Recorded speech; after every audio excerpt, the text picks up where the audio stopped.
4月都係個幾大波動嘅一個月啦。咁好似施永青話，最差嘅時候我哋都過咗啦。咁點解咁樣講呢？即係雖然特朗普有嗰個對華嘅關稅言論啦，即係其實佢攞籌碼嚟想同我哋嘅習主席傾電話講條件啦，呢啲不愧係生意人嘅手段。咁經歷咗由4月中就一路嘈到依家，咁美股咧就由45000嘅高位嘅跌到40000啦。咁就算你話 Nasdaq 都係由2萬幾跌到19000咯。反而相對性香港幾好喎，都係跌咗1000點嘅，而家仲喺23000徘徊。咁喺呢段時間，咁有好多我身邊啲客戶啦，又買基金啦。喺4月中時都有啲恐慌㗎，佢有啲會問我：喂，有冇辦法可以去晒美元資產啊？咁激動，咁其實我就覺得其實冇乜可能去晒美元資產嘅，始終呢一個都係即係好似你話齋啦，大船都有3分釘。咁我哋啲客就會問啦，咁如果呢個時候我係應該要點樣去重組我嘅 portfolio 咧？咁其實我就有個好簡單嘅方法可以同大家分享下㗎，因為我哋喺一個基金平台裏邊咧，就俾你咧係買股票係容易啲，因為買股票真係成個海咁去揾㗎嘛。但係我哋而家基金平台咧講緊都係200隻基金左右啫。咁咧我哋可以上網，嗱一陣我教你點樣上網去揾到佢最異動嘅。年初至今最異動嘅，升得最高同埋跌得最多嘅，咁就好似古人話齋啦，高就沽，低就入嘅，咁就去再分析翻究竟通常咧，我哋係點樣去做咧？嗱，譬如好似我平時啦，我會入去 manulife.com.hk 啦，咁我每一個禮拜大概係禮拜好似今日咁啦，禮拜6夜晚啦，或者禮拜日咁啦。咁我就會開始，因為佢一個禮拜嘅 transaction 完咗啦嘛，咁我咧就會揾下有咩異動啦。咁嗱，我平時做開就喺呢個上一代嘅宏利投資計劃啦，咁我就會望下咧佢嘅累積表現。嗱，手機咧就唔可以由大至細，由細至大嘅，咁但係如果你係桌面電腦係可以嘅。嗱，譬如話我而家睇年初至今，即係我4個月啦，係咪1月1號到依家我4個月？歐洲勁喎，呢個勁啦，呢一個我 cap 低佢，歐洲係有9%，即係大家心中有數啦。其實呢個世代幾個月行9個已經其實都係幾勁啊。咁我大概呢個已經 cap 咗佢啦。咁顯示緊9個掂 cap 咗佢。咁cap 咗佢，咁你發覺有2個啦，移動嘅12同埋呢隻9，富達中國10仔 cap 埋呢個先，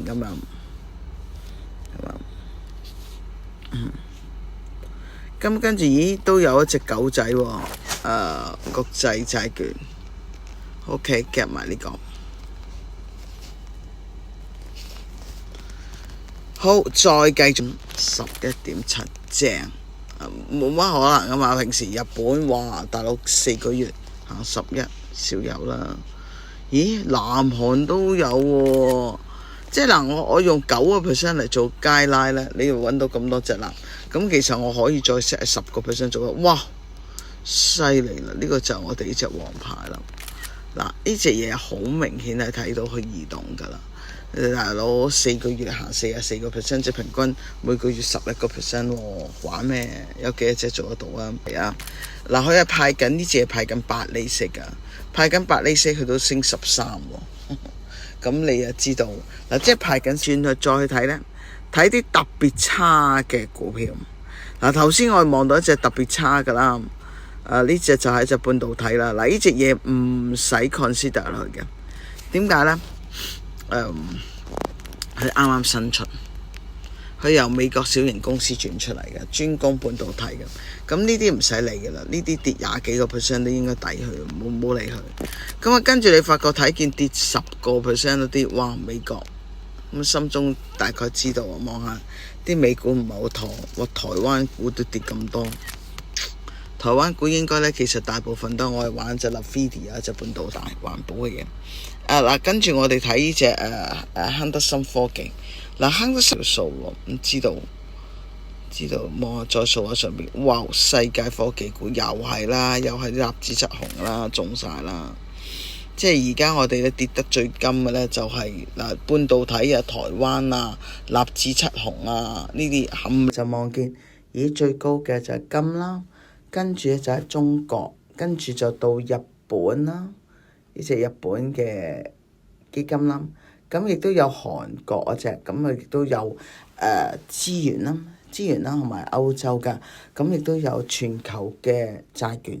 咁你睇見啦，佢而家嚟講，佢會走咗去日本啦、中國啦、韓國啦、全球資源啦、金啦，其實呢啲全部都因為避險嘅啫。咁佢跌得最勁咧，就係呢個呢兩隻嘅環球科技基金啦 ，BlackRock 同埋 Genesis Henderson， 美股台灣同埋全球嘅半導體都係因為過往佢由美國嘅道瓊斯45,000點拱上去，其實靠納指七雄嘅。咁你納指七雄，咁如果你而家一跌，咁你跌到落40,000點，咁好自然就會係傷佢嗰啲咁我舉一個例啦。咁我呢個客就大概係有100萬左右港幣嘅基金。咁而佢當時就買咗10% 嘅黃金基金，其餘咧50% 就買派息嘅，咁就買GAM01啦，嗰派8厘啦，跟住再剩翻攞40% 咧，就買緊隻 Genesis 嘅科技基金㗎。咁喺呢個時候啦，我見黃金咁高價，就同佢講不如沽咗佢啦，因為我覺得升咗50%。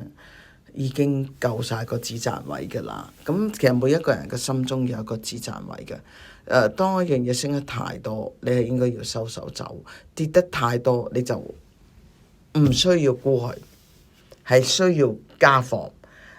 升得太多，你就需要減貨，係嘛？升50個夠期要減㗎啦。咁就減咗貨之後咧，咁就賺咗啲錢啦。咁跟住咧就加碼落去咧，就買翻嗰個Genesis 嘅科技基金。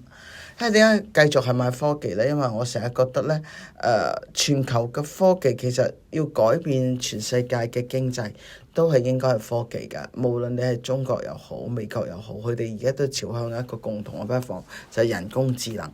咁呢一個其實人工智能仲喺開發階段，係未真係賺錢嘅。咁所以如果而家佢跌咗10%，你去入，都係入一個啱 future 嘅 trend 嘅嘢。咁唔係話一入就會升，只不過你係買啱咗個 trend。咁其餘嘅咧，佢繼續都係放翻我就係有呢隻叫 GAM01呢度㗎，放翻喺呢度，因為呢度都仲有派息8厘俾佢。咁對於因為我個客係一個退休人士，咁對於嚟講，佢 keep 翻每一個月4000蚊嘅收入係非常之好嘅。好啦，咁根據我哋頭先咁做咗啲表啦，睇咗啦。咁咧就好明顯地就金就非常之高嘅。咁如果你大家有 set 止賺止蝕位咧，其實佢已經到咗個止賺位㗎啦。咁應該係沽金。咁所以我有一個客係有買金㗎，我就幫佢沽咗啲金。咁沽咗金買乜咧？咁你如果你話你保守冇意見嘅客咧，就可以一係就拍落去東方匯利現金基金啦。咁現金基金嘅保證唔會有咩波動嘅，因為佢個級數只係得2級嘅啫。咁嗰隻叫美元嘅短期債基金亦都係就可以考慮嘅。風險只係2級，波動只係得1%，而佢收緊6厘嘅。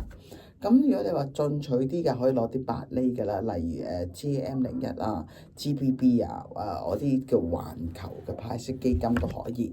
咁當然亦都有另外一個選擇嘅，因為咧本身咧我本人咧係幾睇好科技基金，咁所以我喺我本人嚟講咧，我當時咧咁我睇見日本好勁啦，科技基金係好勁嘅 ，Genesis Tech 係好勁，所以你睇見啦，嗱呢個係我本人嘅業績表，咁我自己咧係有將我本身都有係買金嘅，咁我將啲金嘅基金咧就搬咗過去科技基金同埋一個日本嘅小型公司基金。嗱，我唔係話我呢一刻中入佢就一定係會升上去，因為始終科技要跌落嚟，等於香港啲樓佢唔會咁快跌得完嘅，因為呢啲都係叫有實力嘅公司啊嘛，即係唔係話你咁快就將佢拱到落去個底度嘅。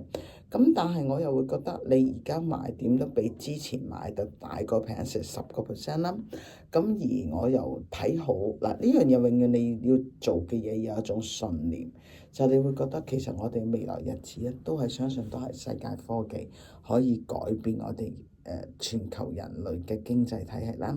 我哋冇理由仲係話黃金啊、資源啊係可以改變，我唔相信呢，只係你嘅避險工具啫。係嘛？石油，如果你經濟係衰退嘅話，石油都會冧。美國就只有黃金就只有打仗，係嘛？美元大跌你先至會冧啦。咁美元能唔能夠會大跌咧？我暫時我唔會覺得係一個大跌咯，因為始終佢仲係一隻世界貨幣。啲問題你而家呢個世界揾唔到第二隻貨幣取代佢，只係冇以前咁強，或者你話可能中國買少咗美元債，但係當佢一有貿易嘅話，佢自然就要買債㗎啦。佢而家買少咗，就因為佢同美國少咗貿易。咁所以嚟講，始終能夠帶起個龍頭，我都會覺得係科技。咁呢咪就係趁而家唔係咁貴，跌咗10個咪入啲咯。下次如果仲係跌嘅，仲有機會再恐慌嘅，再入。嗱，因為我哋永遠唔會有一個時間係摸得到嘅，摸到最低位就唯有係分段咁入。就算你話神仙，我都唔會覺得所有投資者係可以有能力，但係分段入呢，係可以逐步咁加大你對我睇好一樣嘢嘅份額，亦都將佢個價錢係平均咗，呢個叫平均成本。